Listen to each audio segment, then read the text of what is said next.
Matuwa kaya umanghihinayang sa inyo ang judges dahil sa inyong naging performance. Umpisa naman tayo ngayon kay Vice. Ganda. Dito pinakamaraming magandang boses. Agree kayo? Si Ford ang ganda ng boses.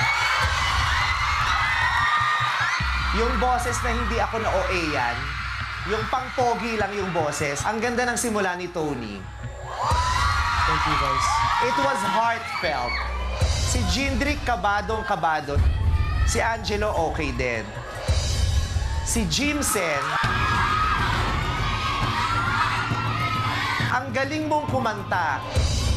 Hindi ko lang alam yung tunog ng boses mo. Kung positibo yon para sa tunog ng boy band na nasa ideya ng utak ko. Kakalkulahin ko pa. Alam nyo ba, hindi lahat ng boy band kayang kantahin ng ballad song. Kasi di ba hindi lang ito pa-cute. Dapat talaga may hugot. Storytelling to eh. Talagang pang boy band yung boses mo, Ford. Ang galing mo kumanta. Thank you po, Miss Sandara. Si Angelo, si Jimsen, solo singers kayo. Parang pwede kayong magiging Prince of Ballad in the future. Si Tony naman, pang boy band din. Mukha kang artista. Thank you, Si, Sandara. si Jindrik naman, alam ko magaling ka eh, pero medyo nervous ka ngayon gabi.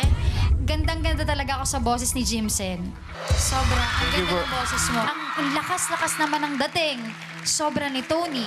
Nalulungkot ako kasi sobrang gwapong-gwapo din ako sa dalawang to, pero pakiramdam ko hindi kayo lumutang sa prod na ito. Kay Angelo tsaka si Jindrik, pakiramdam ko meron pa eh. Kaya pang ilabas. Pero yun nga, ito na yung pagkakataon sana na mapakita ninyo yung kinang ninyo eh. You delivered, you look good, parang bagay ka sa grupo. Jedrick, may sasabihin ako sa'yo sana dalin mo to parate. Apo.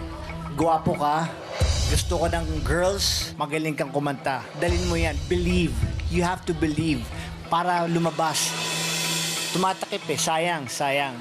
Ford, nagulat din ako sa'yo dito. So, congratulations sa inyong 5. Masaya ako na inabot nyo tong stage na to. Congrats, guys. Thank you po. Oh, thank you po. Thank you very much, judges.